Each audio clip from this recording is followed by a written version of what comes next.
Assalamualaikum warahmatullahi wabarakatuh. Jadi Waalaikumsalam warahmatullahi. pada kesempatan kali ini kami dari KKN 68 Desa Gripurno akan mempresentasikan atau memaparkan hasil dari artikel ilmiah yang kami kerjakan mengenai sosialisasi dan pembuatan biosaka di Dusun Paraan Desa Gripurno. Nah, untuk lebih detailnya, apa sih itu biosaka dan bagaimana sih cara pembuatan biosaka ini akan dijelaskan oleh teman saya di slide berikutnya. Waktu dan tempat akan saya persilakan.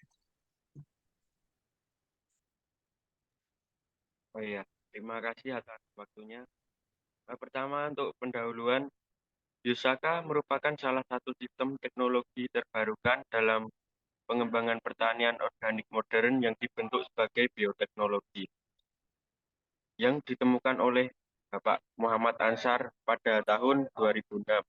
Pembuatan biosaka dilakukan dengan bahan rerumputan liar superior yang dicampur dengan air dan dihancurkan. Kegiatan program kerja kuliah kerja nyata KKN mengenalkan penerapan pertanian organik dengan memanfaatkan pelarut atau biosaka bagi petani di Dusun Paraan, Desa Giripurno, Kecamatan Borobudur yang bertujuan untuk memperkenalkan metode pembuatan biosaka sebagai elisitor yang dapat meningkatkan pertumbuhan tanaman dan peningkatan produksi hasil panen. Manfaat yang diperoleh melalui kegiatan pembuatan biosaka yaitu para petani dapat mempraktekkan dan mengaplikasikan biosaka di lahan pertanian. Oke, bisa dilanjutkan, Mas.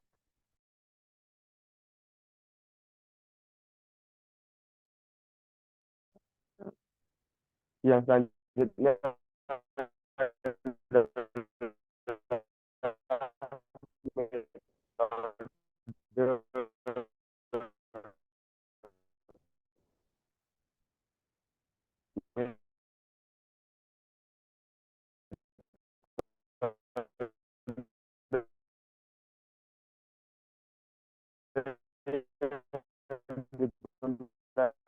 dalam artikel ini menggunakan pendekatan kualitatif dengan metode deskriptif eksplanatif yang bertujuan untuk memperkenalkan secara detail terkait program kerja pembuatan biosaka yang kami laksanakan.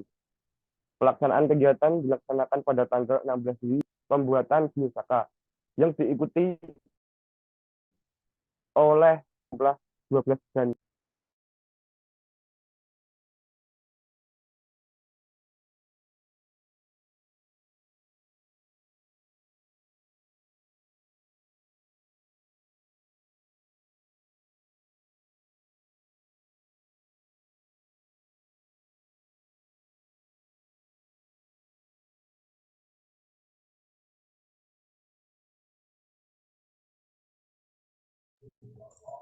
Yang selanjutnya yaitu tahap pembuatan. Yang pertama ada tahap persiapan alat. Alat yang digunakan dalam pembuatan biosaka ialah baskom, saringan, botol bekas, gayung, corong, dan gunting. Yang kedua yaitu tahap persiapan bahan. Bahan yang digunakan berupa rumput superior dengan minimal 5 jenis yang berbeda. Rumput yang dipilih yaitu rumput dengan berdaun sehat, tidak berlubang, tidak terkena hama maupun penyakit, memiliki permukaan rata, tidak menguning, serta tidak berjamur. Daun yang digunakan merupakan daun yang berada di bagian pucuk. Rumput yang tidak disarankan sebagai bahan pembuatan biosaka yakni rumput yang berduri, karena dapat melukai tangan saat pengolahan pembuatan biosaka. Rumput yang dibutuhkan dalam satu kali pembuatan dalam wadah baskom adalah sebesar 1 genggam tangan orang dewasa.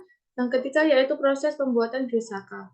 Proses pembuatan biosaka dilakukan dengan melakukan doa terlebih dahulu serta menenangkan badan sehingga saat praktik pembuatan biosaka dapat fokus. Pembuatan biosaka dilakukan dengan menyiapkan alat dan bahan yang dibutuhkan. Bahan berupa segenggam rumput diekstrak dengan air murni dalam baskom sejumlah 5 liter. Pembuatan ekstrak dilakukan dengan peremasan rumput menggunakan kedua tangan yang mana dilakukan di dalam air. Pengekstrakan selain dilakukan dengan meremas, juga dilakukan dengan gerakan memutar air dalam baskom menggunakan tangan kanan berlawanan arah jarum jam atau melakukan gerakan ke arah kiri yang sambil mengambil atau mengumpulkan bahan yang berjajar. Gerakan ini dilakukan untuk mempercepat penghomogenan larutan biosaka serta mengambil potongan rumput yang keluar dari genggaman tangan. Proses ekstraksi rumput dilakukan sampai larutan homogen dan berubah menjadi larutan pekat dengan warna kuning kecoklatan atau merah ataupun warna lain. Perbedaan warna dapat terjadi karena perbedaan bahan yang digunakan serta perbedaan waktu dan manusia yang membuatnya. Setelah biosaka homogen, langkah selanjutnya yang dilakukan yaitu menyaring biosaka dengan menggunakan saringan. Kemudian biosaka yang sudah disaring dimasukkan ke dalam botol bekas yang masih kosong menggunakan corong untuk menghindari ketumpahan pada biosaka. Setelah dimasukkan ke dalam botol bekas, kemudian ditutup dengan rapat supaya dapat disimpan lebih lama.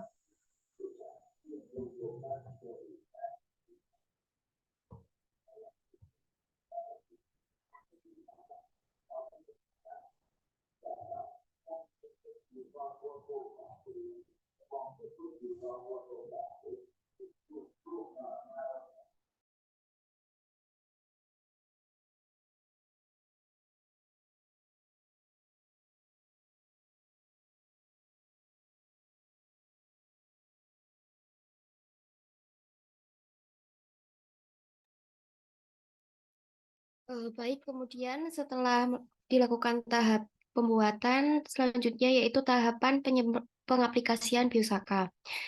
Langkah yang dilakukan dalam penyemprotan diawali dengan menyiapkan alat semprot seperti knapsack dalam keadaan bersih dan bebas dari pestisida. Penyemprotan biosaka pada setiap tanaman memiliki dosis yang berbeda tergantung dari tanaman yang akan disemprot. Dosis penyemprotan pada tanaman padi dan jagung yaitu 40 ml per tangki. Untuk berbagai tanaman kacang dan umbi dosisnya ialah 30 ml atau per tangki, dan untuk tanaman hortikultura sebanyak 15 ml per tangki. Slide selanjutnya.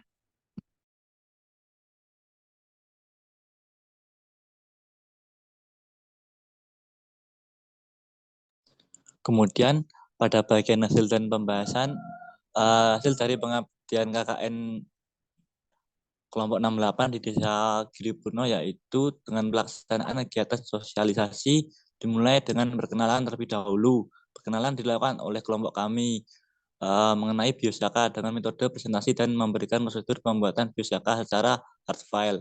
Hard file ini dibagikan dalam bentuk map dan diprint dan dibagikan ke anggota-anggota kelompok tani.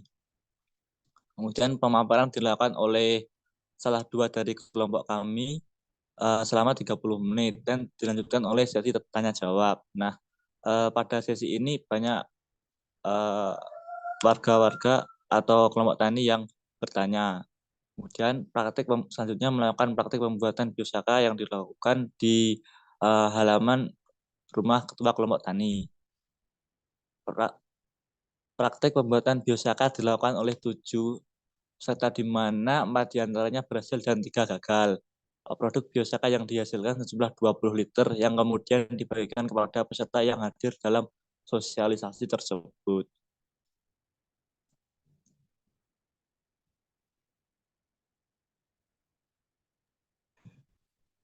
Berikut ini merupakan dokumentasi mengenai penyampaian materi tentang pembuatan biosaka yang mana dilakukan di rumah Ketua Kelompok Tani Mandiri Dusun Parakan yang dilakukan selama kurang lebih 30 menit yang terdiri dari sesi pemaparan materi dan tanya jawab.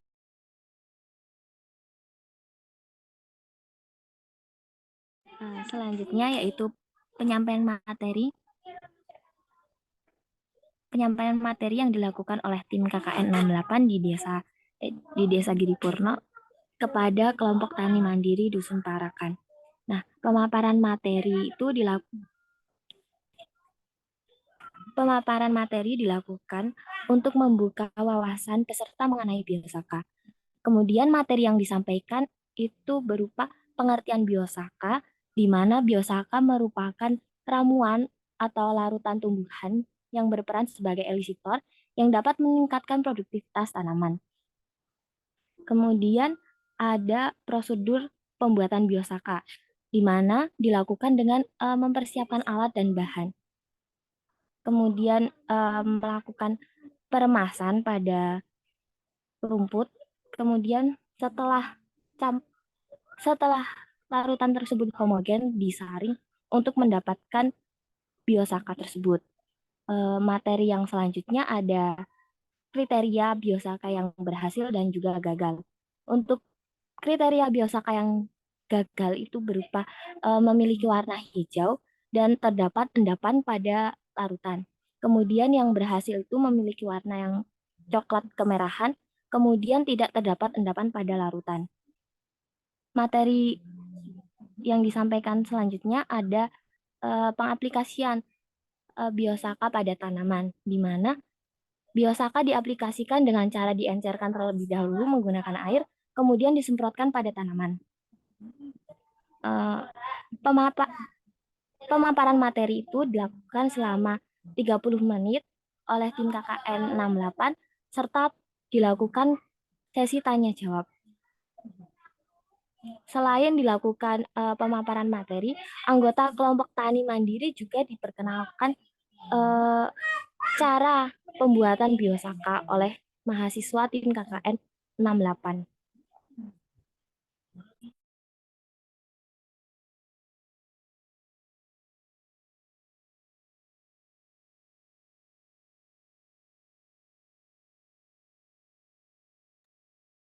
Baik, yang selanjutnya ada praktik cara pembuatan biosaka. Nah, pada dokumentasi ini semua alat dan bahan itu dipersiapkan oleh tim KKN, kemudian prosedur juga dijelaskan oleh tim KKN. Next. Nah, untuk kegiatan praktik pembuatan biosaka ini dilakukan oleh beberapa anggota kelompok tani mandiri. Beberapa anggota dari kelompok tani mandiri ini melakukan praktik secara langsung biosaka dengan menggunakan seluruh alat dan bahan yang telah disediakan oleh kelompok KKN 68. Jalannya pembuatan biosaka ini dipandu oleh tim KKN 68, sehingga para anggota kelompok tani dapat secara langsung menyaksikan bagaimana proses pembuatan biosaka dengan baik dan benar. Nah, berdasarkan kegiatan yang telah dilakukan, peserta pembuatan biosaka ini sangat antusias. Keantusiasan itu ditunjukkan dengan kecakapan dan keaktifan anggota kelompok tani mandiri dalam menerapkan materi yang telah diberikan oleh tim KKN, kemudian keaktifan dalam tanya jawab terkait pembuatan biosaka ini. Kemudian hasil yang ditunjukkan juga lebih banyak yang berhasil. Nah, seperti yang sudah dijelaskan tadi, kriteria keberhasilan itu warna dari larutan biosaka ini berwarna coklat gelap. Kemudian ada juga beberapa yang gagal, yaitu ditunjukkan dengan warna hijau terang dan terdapat endapan di bawah larutannya. Next.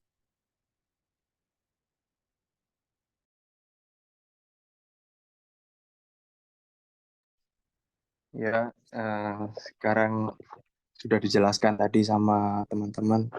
Sekarang lanjut ke kesimpulan dan saran. Yang pertama yaitu sosialisasi pembuatan biosaka dimaksudkan untuk memperkenalkan serta memanfaatkan gulma yang tumbuh di sekitar pertanaman maupun sekitar rumah. Kegiatan sosialisasi pembuatan biosaka dilakukan dengan seminar mengenai biosaka serta dilakukan praktik langsung pembuatan biosaka. Berdasarkan hasil kegiatan sosialisasi yang dilakukan, pembuatan biosaka dihasilkan output berupa larutan biosaka yang dibuat langsung oleh partisipan yang hadir. Biosaka yang dihasilkan dapat langsung dipublikasikan pada semua jenis tanaman. Saran untuk pengabdian selanjutnya yaitu pengaplikasian penggunaan biosaka dapat ditinjau sehingga penggunaan biosaka dapat berlanjut. Selain itu, lebih aktif lagi dalam kegiatan bermasyarakat sehingga kerjasama dapat berjalan lancar dan mendapatkan hasil yang maksimal. Ya, Mas? Nah, itu tadi yang bisa kami sampaikan mengenai artikel ilmiah yang kami kerjakan. Kurang lebihnya kami mohon maaf jika ada kekurangan kata atau kesalahan kata dari apa yang kami sampaikan. Kurang lebihnya kami mohon maaf. Wassalamualaikum warahmatullahi wabarakatuh.